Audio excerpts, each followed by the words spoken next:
So, last time you seen me, I talked a little bit about my book, and I explained some themes that were within my book. A lot of the themes I carried on from my childhood and moved to my adulthood. But I didn't really get to dive in. I did speak about the ACE score, the Adverse Childhood Experience Survey, which some people were familiar with it. Today we'll get a little bit deeper into it. But what I didn't get a chance to talk about was the foundations of trauma, right? I didn't get it. I talked about trauma that I experienced, and other members in the group were able to express that they had experienced trauma as well. Well, today we're going to dive a little bit deeper into what trauma is and how to define it and how to be more aware of it. So, my name is Larry. I am the CEO of Ryze Above. I am the author of the Ryze book, my Ryze book, which I, of course, made mention to in the first video. And my background is personal training. I became a life purpose coach, nutritionist, yogi, all the above.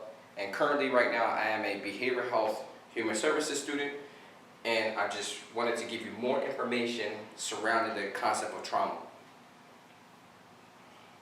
So I do want to have a disclaimer, and I want to say that there is a trigger warning. There's two things, trigger warning and disclaimer. So the trigger warning is you may experience some catharsis when going through this workshop and going through this presentation. That's the intention. The intention is to have you have some type of experiential catharsis when considering your trauma. And the disclaimer is that although this presentation may bring some self-awareness, you may need to get a therapist after, or you may need to go to a crisis line to speak about the things that you might be dealing with. So I just want to make sure that I do tell you that there is a trigger warning, and that this presentation is limited in its scope. What is the rationale for my presentation?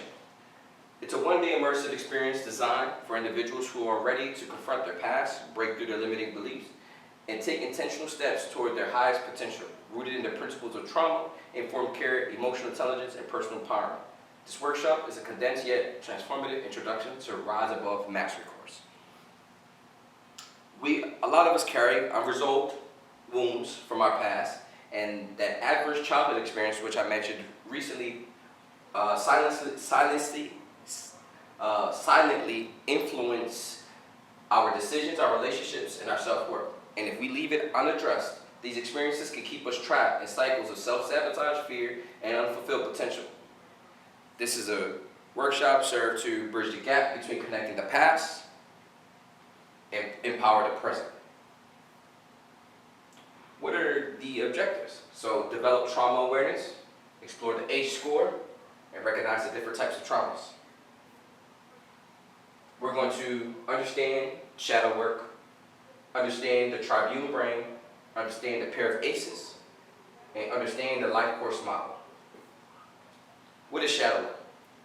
Shadow work is an umbrella term, and shadow work came from Carl Jung. I read his book, The Primer of Carl Jung, and it talks about these three archetypes: the anime, the animus, and the shadow. And the shadow tends to be the most primitive aspect of our brain, in which we try to repress. We're repressing. And often when I think about repressing our shadow, I think of this game, the whack-a-mole. When you whack the mole, when you hit it, it goes down and it pops up somewhere else. You hit it, it goes down and pops up somewhere else. That's how I feel that our shadow is. If unresolved, it will start to take form in our relationships, professional relationships, in other aspects of our lives. So to me, that's what the shadow is about. And the shadow is not just about addressing your trauma, but it's also about addressing maladaptive behaviors that come from the trauma. And self-awareness, we build the self-awareness for the trauma, and then what we're going to do is build resolution-based tools in order to mitigate some of the damage that the trauma has caused. How do we define trauma? How do you define trauma? This is what Bessel-van der Kolk divided as. Trauma is specifically an event that overwhelms the central nervous system, altering the way that we process and recall memories. Trauma is not the story of something that happened back then. It's the current imprint of that pain, horror, and fear of living inside people. So it is an event, and it is our perception of the event. So in my book, I talk about a lot about perception and how our perception can veer from reality. And oftentimes when I speak to that, I speak about myself and how the early trauma put me on a path that veered me away from reality, whether that's distrust for people, whether it's shelling up and not being vulnerable. These skewed my perspective and changed how I viewed the world. What other things could be classified as trauma? So it refers to an event that threatens the life of integrity of an individual or loved one, such as physical abuse, death of a parent, witnessing domestic violence, abandonment, natural disasters, community violence, or medical issues. Trauma is pervasive enough to shape a child's physical, emotional, and intellectual development, especially when experienced in early life. Trauma has the ability to alter one's life course. It has the way to be able to shift. Continued exposure to threatening situations can make a child's brain prisoner to fight, flight, freeze, or response, and this continued exposure makes it difficult for an individual to build meaningful relationships or help them seeking help. So there are definitely different types of trauma. How many can you identify? You have acute trauma, which is one single event that given the type of help, if you have a support system, single trauma may not be too bad. But then there's chronic trauma, which is a prolonged distressing experience. You have complex trauma, multiple long-term traumatic experiences, which I believe if you experience trauma at an early age, it develops into complex trauma. Developmental trauma, when trauma happens during early childhood. Vicarious trauma, exposed to another's trauma, which if you're living in certain parts of the city, certain parts of the country, you may see vicarious trauma may be an individual seeing your best friend get shot. That's a vicarious trauma. Intergenerational trauma, passed down from one generation to the next. I'll get into the science of how intergenerational trauma can be passed down. Medical trauma, life-threatening or deeply distressing medical conditions. Systemic or collective trauma, community or group traumas, which we can also call historical trauma. So now we identified all the different traumas, the different ones. Now we're going to talk a little bit about the ACE score. Maya Angelou had a quote, "You can't really know where you're going until you know where you have been." The ACE score is a way to be able to know your upbringing, the things that you've experienced early on, and try to create a connection between your early life and your later life, middle age, however. We want to create a connection because I would go on a limb to say that a lot of the relationships that you may be experiencing in adulthood definitely may be some type of correlation between what happened to you early in life. So we have to know where we've been in order to know where we're going. And the ACE survey does that for us. Essentially, the ACE survey, what it does, it asks you questions about any experiences you had prior to middle school. And if you answered yes to the question, that is 1 point. So to give context, my mom's survey was a 10. My score was a 9.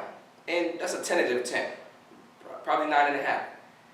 And that's important to be able to quantify that through a qualitative state, quantify that, and then you use abstract thinking, right, critical thinking to be able to make the connections. So the ACE score is important in order to build your life course model, something we'll talk later about. So I told you I would talk about intergenerational trauma, and we're going to speak about the science of it. So what is implicit memory? Implicit memory, also known as unconscious or automatic memory, refers to the retention and retrieval of information that occurs without conscious effort or awareness. So the science of implicit memory. You're in the womb. What is the first body system that is developed? The first system that is developed is the nervous system, the central nervous system, right? The brain and the spine. And the central nervous system controls every other system. It also just so happened to control memory. So you're in the womb. My mother experiences a 10 in her ACE score, and she carries that trauma throughout her life. She has me, or she has my brother first, then has me in the womb, and she has the ability to imprint her traumatic experiences on my physiology without me even knowing. Did you ever find yourself in a situation where somebody did something to you, or somebody came in the room and they just didn't sit well with you, and you don't know this person from a can of paint, but this person is just doing something to you. You're feeling a certain type of way about them on a visceral level. Why? It may be some form of implicit memory that maybe have been imprinted on your DNA that you don't know about. So you have your A score, you develop throughout your life, and you're in your developmental phase. You're developing your brain, you're developing your body, and you're developing with this trauma. Trauma has the invasive capability of impacting your developmental phase. And your brain has 3 parts to it. Didn't know that, did you? It has 3 parts. So the amygdala, aka the reptilian brain, which is the brainstem, the first to be developed, right, is the most primitive part of the brain. It controls basic survival functions such as heart rate, breathing, fight or flight responses. And when trauma occurs, the reptilian brain activates the body's responses and stresses, preparing to react to